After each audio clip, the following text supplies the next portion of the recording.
Hey guys, MattCraft.derp here. Welcome back to Dream Daddy, a dad dating simulator.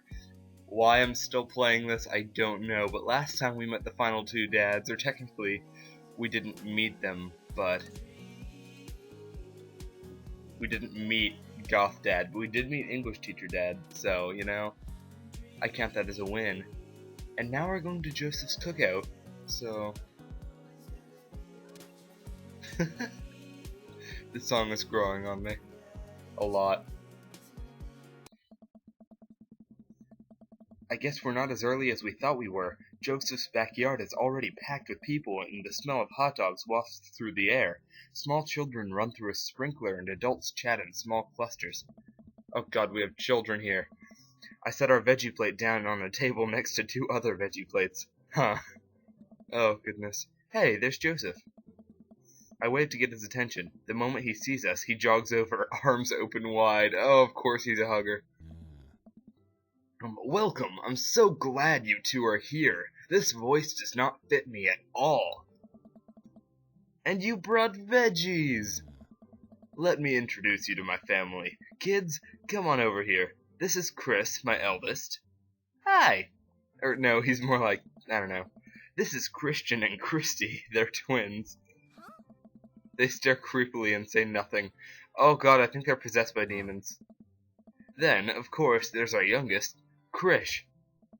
Wait, where is Krish? Maybe Mary put him in his crib. Oh no, it's the woman from the bar the other night. What is she doing here? Oh, and how could I forget my lovely wife, Mary? Joseph pecks her on the cheek. She smiles. Ah, Mary, sweetheart, did you put Krish to bed? I'll have to go look for him. What? You'll have to... Joseph takes a moment and regains his composure. Mary, this is our new neighbor, Darnan, and his daughter, Amanda. I'd shake your hand, but I have a glass of wine that I need to tend to. I love her. Nice to, meet you, Mary, for the first time. Charmed. Well, I have to go over there now. You know, this does pose the serious question of if she remembers us or not, or if she was too drunk that night to even remember a thing. Like God knows. Mary leaves. Oh god, this is so awkward. I wonder if Joseph knows. I wonder if Mary knows that Joseph knows. I wonder if Joseph knows that Mary knows that I know. Oh. You know? It takes all of my energy not to run away from the barbecue and start fresh in a new city. Oh, relatable. Make one mistake, you just want to, like, move and get all new friends and people. Ha ha ha, my wife has a wonderful sense of humor. But please, you two enjoy the barbecue. All the guys are really excited to meet you. The guys? Wow, I think I've actually met everybody else. Great! I bet you're excited to get to know everyone better. Hope you both enjoy yourself. So I think maybe if you skip some of the places you can go in the first 2 days, I guess you'll automatically be introduced to them here. So, maybe I can try that in a run someday. Just try to meet as few people as possible on the first day to see if you just meet them all rapid fire at the barbecue. I don't know. Amanda and I mill around and try some of the food spread out on the table. I picked out some deviled eggs. Amanda grabs a small paper plate and immediately begins piling it with baked goods. Ugh, I don't want to have to make friends. You already have, Darnan. Come on, Dad, who are you going to party with when I go off to school? But I don't want to have to do pleasantries. Dad. They're going to talk about the weather. Go, do it, make a friend. But how could I possibly abandon my only child at a social function?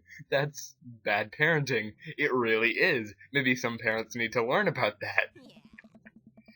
This plate of cookies is my new dad. Bye. Amanda shoves me into the center of the yard. Well, here goes nothing. I look around the party and am surprised to see some familiar faces. Isn't that the barista from the Coffee Spoon? Yes, Matt. Oh, I'm gonna freaking hit on this guy. Oh, dang. Robert's here? Didn't that guy throw a frisbee at my head? Isn't that the guy who was throwing a fit in Dead Gotham Beyond? Isn't that Amanda's teacher? Oh, God. Hey, I know Craig. Always has River with him. But wait a second. All of these people live in our cul-de-sac? That can't be right. I'd better investigate. And, ooh. So I can talk to Robert and Brian. I can talk to Matt, Hugo, and Craig. Or Joseph and Damien. You know what? Matt, Hugo, and Craig. Because they are all the people I want to romance. Plus Craig. I wouldn't mind romancing Craig, I guess. I mean, we have a history, but like those other two, man. Whoo boy. Matt and Hugo seem to be embroiled in an intense discussion. Yeah, I bet they would be. Craig looks on, smiling politely. I walk over to say hello. If I only talk to Craig here, I'll be pissed. Well, I don't think it's fair to try and compare two art movements like that. Periods in art only exist because they're a unique byproduct of the social and political climate of a time and place, and try to take something like, say, the Rococo period and compare it to postmodernism in America, you're completely disregarding the context in which a work of art is created. You know what? I fully understand what you just said. Matt and Hugo seem to be so busy talking that they don't notice me. Craig leans in. No, I don't. I want to talk to everyone here but Craig. Oh, can I just talk to River instead? Like, blow a spit bubble or whatever. Dude, I have no idea what's happening. You know what, Craig? Fuck you. That kind of comparison just eliminates the reason art movements are so important in the first place. You're not wrong, but I think there's no harm comparing one work of art to another. You could definitely say one painting is better than another if you're evaluating technical skill from a purely formalist standpoint. You know, this is not the voice I had in the Minecraft plays, but I can't remember the voice, and it was probably just the stereotypical, you're not wrong. Just, yeah, that. If I showed you a Matisse and then something by the Dutch masters, which one would you say shows more technical prowess? I'm so lost right now, but I'm not! I shoot a worried glance over to Craig, who returns it. Well, sure, you could say that the Dutch masters were technically more skilled, but I would argue that while the Dutch masters were better painters, Matisse had better paintings overall. Art is dead! I have no idea what you guys are talking about. I think I'll get the most points by getting in on the conversation. Oh. Well, that's pretty subjective. How do you mean? Oh god, what have I done? Well, that painting of the guy with the apple in front of his face is pretty nice. Matisse rocks. That's Magritte. Or Magritte, whatever. Right, art. Sorry. You're fine, dude. I know I am. You're pretty fine yourself. We were just discussing the importance of context when talking about artwork. Aw. Listen, all I asked was if you liked Van Gogh or Picasso better. Hugo throws up his hands in frustration. But they represent two completely different art movements. How could I possibly choose between the thick, creamy impasto of post-impressionism and the abstractionist beauty of cubism? You know what? I completely understand his standpoint here. Like, it's like comparing the best 2D game in a video game series to the best 3D game in the same series, like comparing Mario World to Mario 64. They're both fantastic games, but it's really hard to pick one over the other because they're such completely different games, even though they have much related. Like how these are both art forms, but they're so different that it's hard to compare them, even though you'd think that you could like one better than the other. And wow, I am such a nerd. Man, that's all way above my head. Me too. Haha, it's all good, man. The cool thing about art is that we all perceive it differently. A single piece could have totally different effect on each person that looks at it, and that's awesome. I love Matt and I love Hugo, but Hugo's frustrated right now, so move aside. Just 1 minute about that. Hugo, please. Sorry, I get really fired up about art stuff. Oh, amen, bro. Darnin, how are you liking the neighborhood? It's pretty nice. Everyone's been super friendly. Seems like your daughter is fitting in just fine. Matt points across the yard to where Amanda, Daisy, and another young girl are playing. They're all sitting cross-legged in the grass, picking weeds and weaving them into little flower crowns. It's pretty adorable. The girl I don't recognize jogs over to us. What is it, sweetheart? Oh, we're meeting Matt's daughter. It's a flower crown. I thought you looked cute in it. Well, there's only one way to find out. Matt takes the flower crown and places it on top of his head. You are the best father. Am I cool now? The girl stares at him, thinking it over. Nope. But you're slightly less uncool than you were before you put it on. Hey, Darnan, this is my daughter. Hello. Oh my god, he actually has the flower crown on. That's awesome. And Hugo's just standing there awkwardly, like Craig was a second ago. I'm happy I didn't talk to him. Hello. I'm Carmencita. I thought that said Carmenista for a second. Carmencita. That's quite a name. How am I supposed to remember my stepdaughter's name if it's so hard to pronounce? Amanda comes over with Daisy in tow. Dad, look, I'm making friends. Are you making friends? You better be making friends. Yeah, actually, Amanda, you remember the cool barista from the coffee shop, and my old college friend, and, your teacher. Oh, hi, Mr. Vega. I didn't realize we were neighbors. Yep. You still gonna get me that overdue term paper? Great seeing you. Oh, that's the worst, seeing one of your teachers just, like, at a non-school event, like at church or something. It's like, oh god, it's so awkward.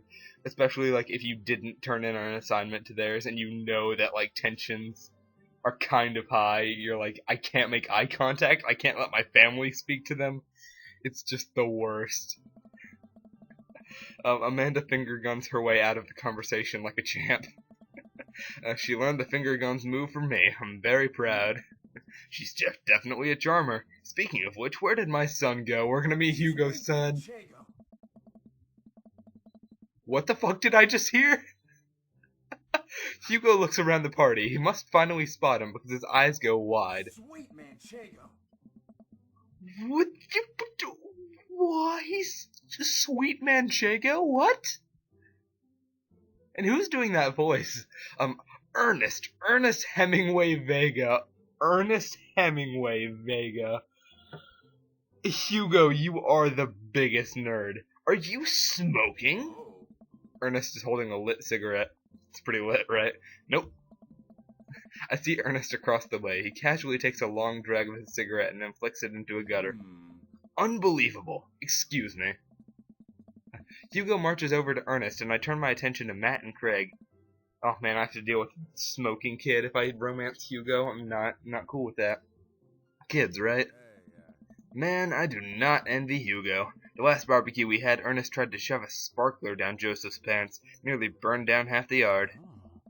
And the barbecue we had before that, he actually burned down half the yard. You know, yeah, I think that voice fits Craig better. That might be what I gave him initially.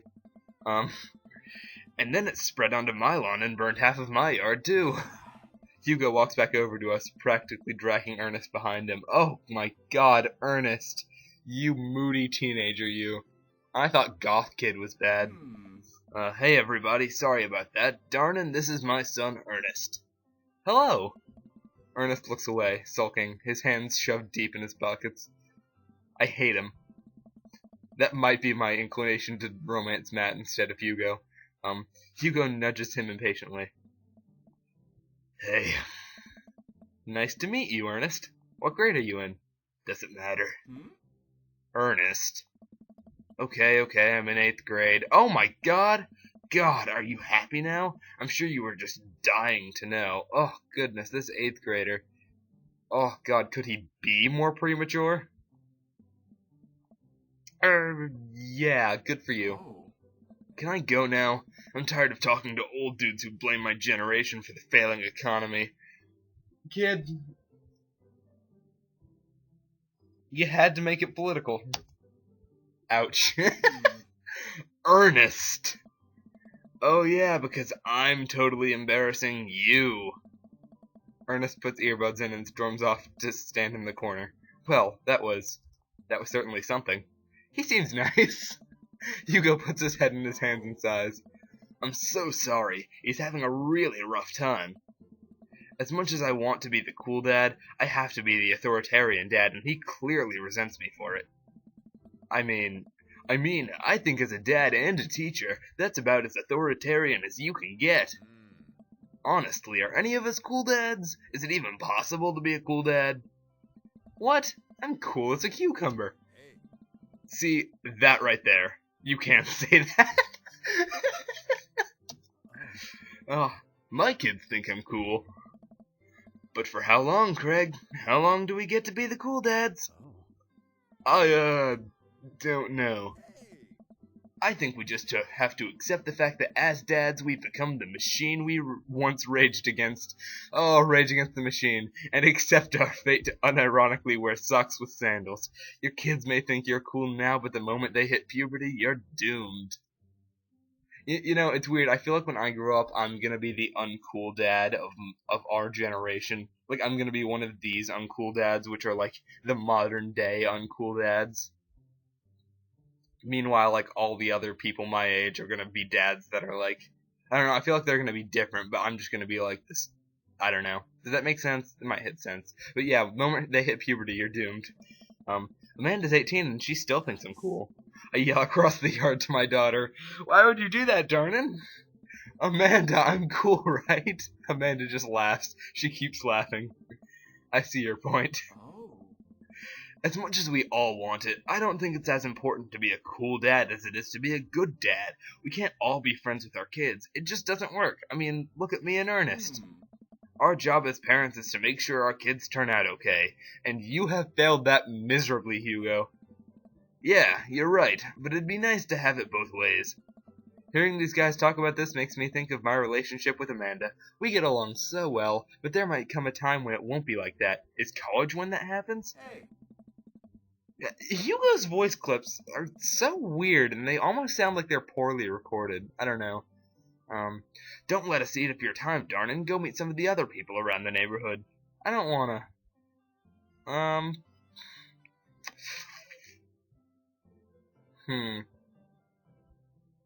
You know what? Considering I fucked Robert earlier, I should probably. I walk over to Robert and Brian, who are chatting over drinks, determined to not be weird about what happened that night. I hope Robert feels the same. Hey, guys. Darnin'! How the heck are ya? Settling into the neighborhood alright? Oh, you betcha. Got the living room in order at least? That's great to hear. I've been doing some living room work as well. Finally got the 50-inch in there. The game looks great in high def. Oh boy. The game. Darnin', have you met Robert yet? Yes. I believe we met. Briefly. Hey. Literally, I forgot I gave him that voice till just now, and as soon as I saw that dialogue, it immediately popped into my mind. Oh goodness, Robert takes a long sip of whiskey. Of course he does.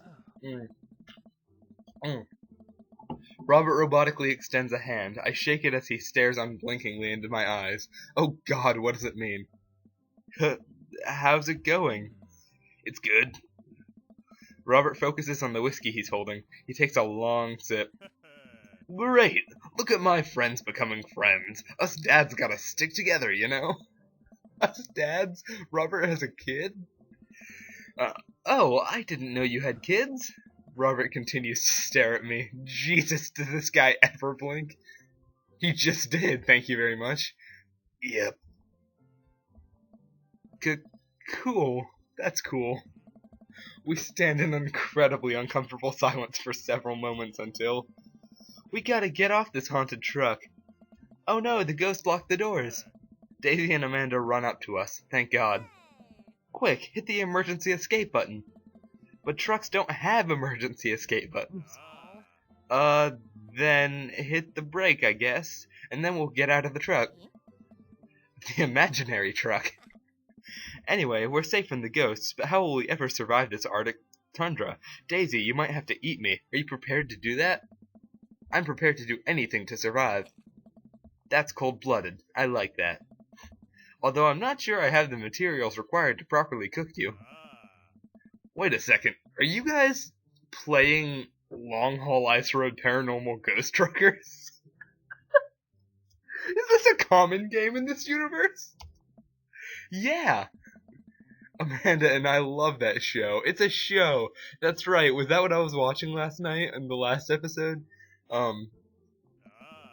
It's the best. Yeah, it was. Especially that episode where Callum hides Flint's keys and Flint retaliates by breaking an ancient cursed urn and sending the spirit after him. Yeah, it's such quality reality television. Alright, Daisy, I found us a couple of bugs. They're gonna make a great meal. Lots of protein. Gonna keep us from starving out here in this harsh, icy wasteland. But there's a whole table of food right over there. Daisy, it's a game. We're playing pretend. It's what kids do. Live a little. Amanda gives Daisy a handful of gummy worms from the snack table. They eat them with mock disgust. Let's go find kindling for a fire. Okay.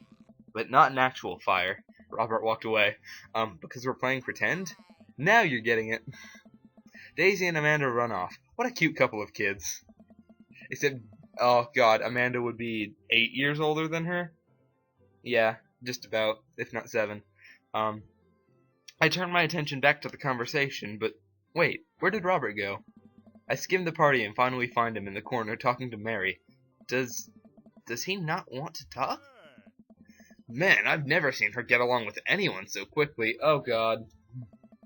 I snap out of my Robert-induced haze. Yeah, that's a thing I do now. I guess Amanda just sort of has a way with kids. That's kind of amazing. Daisy doesn't really get along with kids her age. It's nice that he's not trying to one-up me this time. Maybe we can have a regular friendship after all. Really? She just kind of keeps to herself. Her teacher said she spends every recess in the library. I think the other kids are intimidated by her intelligence. There it is. I wouldn't worry about it too much. Amanda was shy at Daisy's age too. She used to have a habit of crawling under tables and crying every time we took her to a restaurant. Huh. Fascinating. She bit people too. Oh, kids, right? Gotta love them. You're required to by law. You're really not though. Well, since they're getting along so well, maybe we should try to put together a little play date for them? Yeah, that'd be nice. Well, I don't want to take up too much of your time. Go meet some of the other fellas. I got eggplants with that dude earlier. Okay, Burger Time could skip this, but, just for the gameplay experience, I want to go to everyone. I spot Joseph chatting with the guy from Dead Gotham Beyond by the grill. I wonder what they're talking about. I walk over to them. So I'm curious. Can you walk me through why you had your house painted black? Where do I even start? The house stays warmer in the winter. It provides an artistic contrast to the rest of the neighborhood, and it complements the crimson interior perfectly. It's definitely an interesting choice. Thank you. I'm very proud of my abode. Darn it, I was just having a conversation with Damien here about his aesthetic design decisions. God, was that conversation going on the entire time I was talking to the other dads? Damien regards me up and down with a warm but critical eye. How do you do? I don't believe I've had the pleasure. I think I saw you in Dead Gotham Beyond the other day. Damien's face turns bright red. Yeah. I must apologize for my behavior that day. You see, I take the goth lifestyle very seriously, and to be caught in a ruse by such a corporation as Dead Gotham Beyond was profoundly frustrating indeed. I hope you know that while my anger may have been justified, it was no such way for a gentleman to act. It's okay, man. Do tell me about yourself. Are you new to the area? Yes, my daughter and I just moved in the other day. She was the one I took to Dead Gotham Beyond. Very good taste on her part. Does she partake in the goth lifestyle? I think for a second. I look over to Amanda, who's hanging out with some of the older kids in the neighborhood.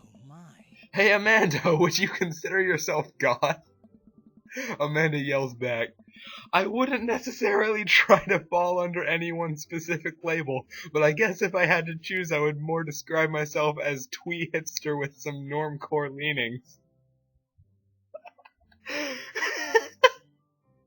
I'm happy I used my screaming voice for that whole thing. Bats are cool, though. It's vampires. Ah, pity. Are you... Are you enjoying the party so far? Oh, definitely. Thanks so much for putting this on. It's nice to be in a cul-de-sac where everyone is so friendly and welcoming. Amanda walks up to the conversation. I also like The Lost Boys a lot. Really good movie. Does that count as God? I love this conversation. That it would, my dear. I don't believe we've had the pleasure of meeting. Damien Bloodmarch. Why do I feel like that isn't his birth last name? Oh, goodness. I love doing Damien's voice, but I really don't want to romance him. At your service. And Damien finishes the sentence with a flourish and bow, producing a single rose and offering it to Amanda. How? Amanda blushes and returns the gesture with a curtsy. My, do you know how to treat a lady? Hello, Amanda. Oh god, I need to give them like zombie voices, like, hello, Amanda. Seemingly out of nowhere, Joseph's twin kids appear. Are they speaking in unison? Oh, of course they are, because they're possessed. Hey? Won't you come play with us? Come play with us. Forever. Joseph, what is wrong with your kids? Guys, enough with the creepy twin shtick. We've talked about this. Christian and Christy slowly back away. Where do you think they got that from? Mary pops into the conversation, wine in hand. I, don't know. Mary takes a long sip of the wine. I think I might have taped over a VeggieTales VHS with The Shining. Who knows? Why would you do that? Any VeggieTales episode is better than The Shining. Like, goodness, dude. Like, just show them the first episode of VeggieTales, Where's God When I'm Sis is Scared, and, like, that will set them for life. Everybody's got a water buffalo. She takes another sip of her wine. Where's Krish? Come on. Wasn't he with you? You had him a moment ago. You know what's interesting about the name Krish? I actually know someone whose name is actually Christian, but he goes by Krish. But, like, they have two kids, one named Christian and one named Krish, so that's very interesting, because I've never heard Krish as a standalone name. He's probably stuffing dirt in his mouth. He'll be alright. Toddlers are pretty resilient. Mary tips her glass to me. Ain't my first time to the rodeo. It's my fifth. I've squeezed 4 little. Sweetheart, would you do me a favor and please find Krish? That would be great. I'm sure he's fine. Mary. Okay, jeez. Mary finishes her wine and wanders off. Oh, I don't remember what voice I gave this guy. But Dad, can we go now? Ah, Lucian, have I introduced you to Donnan yet? Hey, it's that punk from Amanda's school. I remember you. Whatever. Why's he smiling? That's no way for a young man to speak to his elders. Be polite. I am not an elder. Lucian bows. Whatever, sir. Lucian bows again. Mr. Christensen, may I have a veggie burger, sir? Coming right up, bud. Are you vegetarian? Yeah. Make that 2 veggie burgers. Did you know that some people in the Victoria era were vegetarians? They described carnivorous type people as blood lappers. Dad. That's really interesting, Damien. You know, I bet Damien could have a pretty cool conversation with Hugo if he tried. And I just realized his eyes are glowing hot pink. Good lord, this guy. Joseph turns to the grill. Just a hint of a tattoo peeks out from underneath his sleeve. I can't believe I didn't notice it before. It looks like the bottom of an anchor. You know, that really seems really out of character for Joseph. Whoa, is that a tattoo? You have one too. I don't know what zodiac sign that is, but I know it's one of them because it's like it would be Cancer if one of those 6s were upside down, or maybe they're 9s. I don't know. Yep, wasn't always a youth pastor, you know. That's so cool. Want to see mine? What? Lucian pulls back some rubber bracelets, revealing a lopsided 666. That's what that is. Okay, I thought it was a zodiac sign. In black ink. My buddy gave me a stick and poke tattoo last week. I think it's healing up pretty good. Lucian! We'll talk about this later. That's pretty cool. What's the significance of the tattoo? I don't know. I just thought it looked sick. Well, in my opinion, the only reason you need to get a tattoo is because you want one. Careful, though. That number carries weight. Man, Joseph is a way cooler youth pastor than I thought. I just figured youth pastors popped out of the womb with a Bible. I wonder what he did before preaching. And without further no, I keep wanting to give him a flamboyant voice. And without further ado, let's work some magic. Joseph closes his eyes, takes a deep breath, and gets to work. With the greatest of ease, he sets patties on the grill, flourishing as he flips his spatula in the air. It's easily some of the best grill work I've ever seen. You guys think this is my first time in front of a grill? He's working faster now, effortlessly topping cheese onto patties and perfectly grilling onions on the side. One after another did the dads take notice and crowd around Joseph to admire his masterful technique.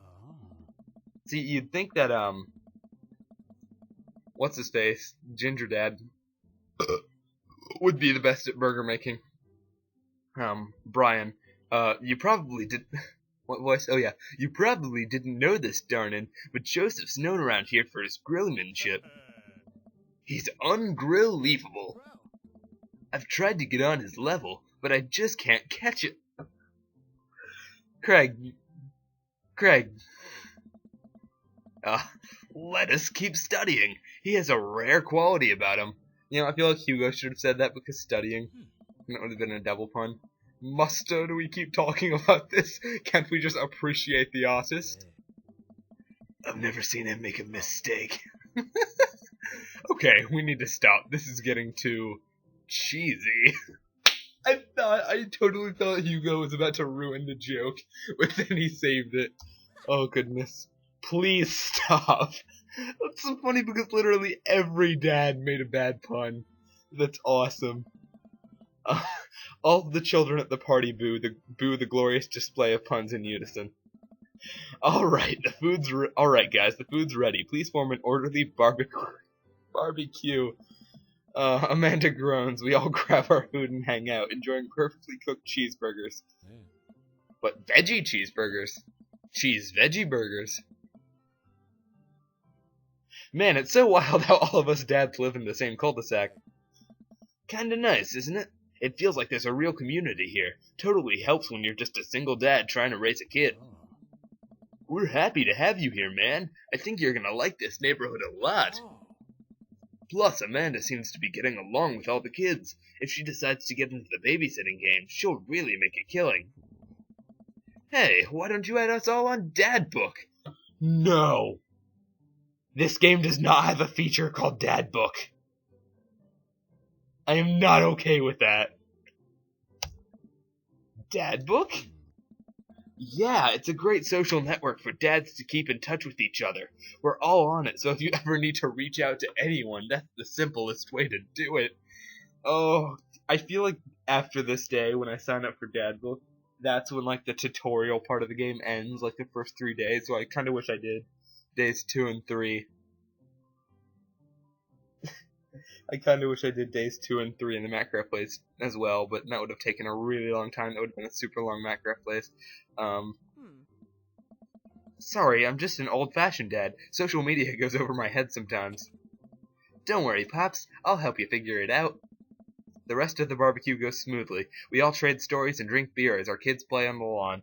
Amanda breaks up a fight between Carmencita and those weird twins. I think they wanted her soul. Do not take my future daughter-in-law's soul. Yeah, welcome to the neighborhood. I think that would be about the time that tutorial ends. Amanda and I walk back to our place as the sun sets over the neighborhood. Pretty fun party, don't you think? I feel like I was at a networking event. I wish I could have been playing Paranormal Ice Road Truckers. You know, I don't really think any of these decisions will have too many things, because I'm not speaking to a dad, so it won't really make a difference. I got a burger and me sounds pessimistic. Networking event. These all seem pretty negative, so I'm just going to say the burger thing. Sweetie, if I could impart any sort of wisdom upon you right now, and not that this was a bad situation, but if you're ever in an uncomfortable situation, always look for the silver lining. The silver linings get you through to the other side. We hit Rockenbergs today, and it was good. Amen. Well, hey, at least you met some other cool dads. You should hit them up on Dad Book. Maybe I will, if I ever figure out how social media works. I have a good feeling about this place. Me too, Dad. Health insurance.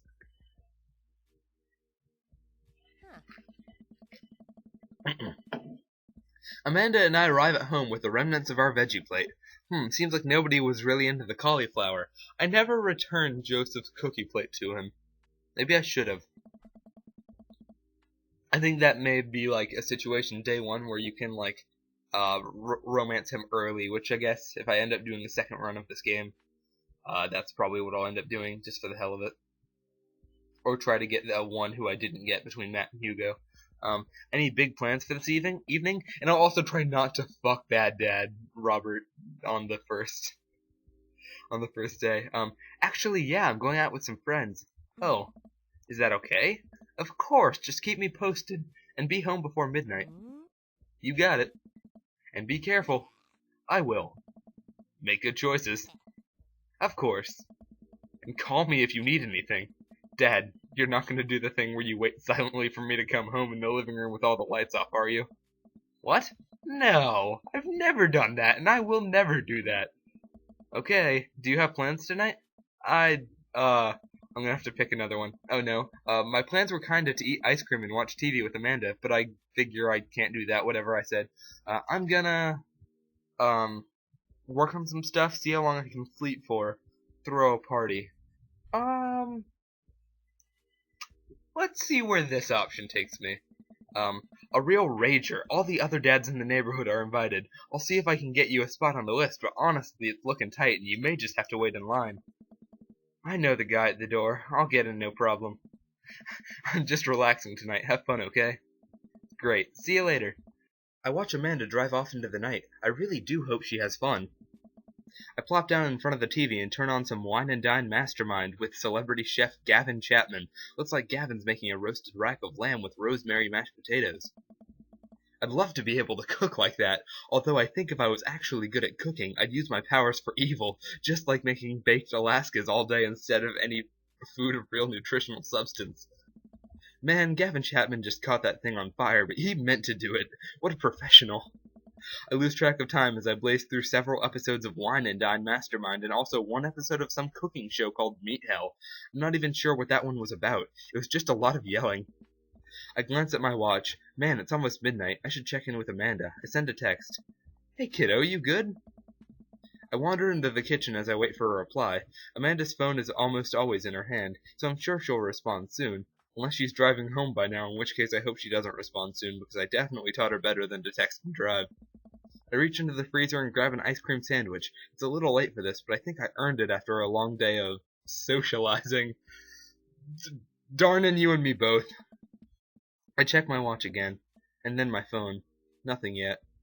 Oh god, I really hope she didn't get into trouble. Okay, see, now I'm worried. Do I call her? Do I call the cops? No, it's too soon for that. I'll just send her a gentle reminder text. What's up? Half an hour passes. Now I'm really worried. The episodes of Gavin Chapman's Meat Hell are not only assuaging my anxiety, but possibly exacerbating it with all the yelling, so I keep pacing around the house, waiting for her to come back. Why didn't I find out where she was going? Who was she even with? Why don't I know any of her friends' phone numbers? Why don't I even know any of her friends' full names? That's a good... Who is Emma P? I was just thinking. I decide to send her another text. Amanda, please text me and let me know you're okay. I can't help but think of all the awful things that could have happened to her. I feel like this might just be a scene of just dad worry. Oh, thank God, it's her. Amanda opens the door and shuffles in. Finally she's back home. I'm glad she's okay. I don't like that the music stopped. That's ominous. Sup? Sweetie, thank God you're safe.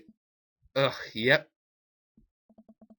But now that I know she's okay, I'm really mad. Why didn't you answer my texts? Amanda pulls her phone out of her pocket. Oh, whoops, guess I didn't see those.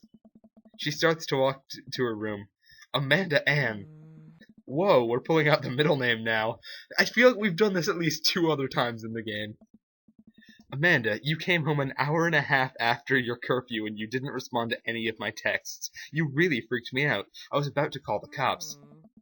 Dad, you're seriously overreacting. You're not gonna be like this when I go off to school, are you? Yeah, that's a really good point. Like, I don't know, like I feel like once your child is like at an age where you can send them off to college, you can just like let go of the reins, just let them do what they want. Like if they want to go out and stay out for as late as they want, then it's their deal. They have to deal with the consequences. And like even when they return home temporarily, like it's not like they haven't lived on their own before. They can really just do what they feel. But I mean, she hasn't yet, all things considered. But she's at the age where she could. She's at 18. So I don't know if like dads should like let go of the reins, or parents in general should just let go of the reins on their kids when they hit 18 or when they go off to college. Because I mean, some kids never go off to college, so I don't know. I don't like your attitude. I have a right to be concerned. I was scared. I think I was scared is the nice answer. You weren't responding, and it was just like when your dad. I had to stop myself from tearing up. Oh, Dad. I didn't mean to. I sit down on the couch and put my head in my hands. I feel very tired all of a sudden. You really scared me. Just, please don't do that again. Alright. I'm gonna go to bed now. That was touching! Oh my god! And I'm in my bedroom. That's weird. I've never seen this before. Amanda closes the door to her room and I head to mine. Jeez. As I'm falling asleep, one thing she said keeps echoing in my mind. You're not going to be like this when I go off to school, are you? I definitely didn't sleep well last night. I brewed some strong coffee and make some scrambled eggs for Amanda as a peace offering. She eventually wanders into the kitchen. Hey, I thought about what you said last night. I should have texted you. I said I was going to do it and I didn't. I honestly just didn't even think about it. I'm really sorry, Pops. I won't do it again. Well, good. I would apologize, but you know what? Reigns, letting him go. I also thought about it, and I'll try to give you your space from here on out. I gotta trust that you can take care of yourself. I'm gonna be the dad here that I want to be, you know? I want to be the dad that I think I should be, like, when my daughter gets to, like, 18, or when my child, I don't know what gender they'll be, when they, like, get to that age where they want independence, I'm just gonna give it to them, because, like, you know, even sometimes I feel like I don't have it, you know? And that's relatable, and I'm gonna be a dad who makes dad puns and tries to romance other dads, and that is what I'm gonna do with my life, even though I'm straight. Team Winston? Team Winston. Awesome. Amanda gives me a hug. I keep forgetting I give that last name. Want some eggs? You know it. Sprinkle some cheese on them? Already did. Bless you. Thank you. Amanda scarfs down the eggs and the time it takes me to wash the pan. Alright, I'm off to school. Smell you later. Don't say smell you later. Don't pull a Gary Oak. Wait, one more thing before you go. What? What's Dadbook? It's a social media platform. They're pretty inconsistent on whether or not they want to capitalize the B in Dadbook. Wait. What? What's a social media platform? Dad, I have to go to school. Come on, Amanda. I'm an old man. I can't put together a Dadbook profile on my own. Alright, I'll help you sound interesting on the internet. Amanda spends the next couple minutes setting up my profile on Dadbook, which as it turns out is a place where dads can get together and talk about fatherhood. Alright, Pops, we gotta fill out your profile. Let's get some likes and dislikes. Okay, I feel like this is gonna be a whole thing, so I'm gonna save this for next episode. I'm Minecraft Derp, and I'll see you guys next time. Bye-bye. Welcome. Wait, what voice did I give him? I think I gave him a flamboyant voice. Like, welcome, I'm so glad you two are here. That's not... Oh, I'm not doing that. Oh, no, I didn't. Cut that out. Cut that whole section out. Just pretend I didn't do that. And then put it in at the end.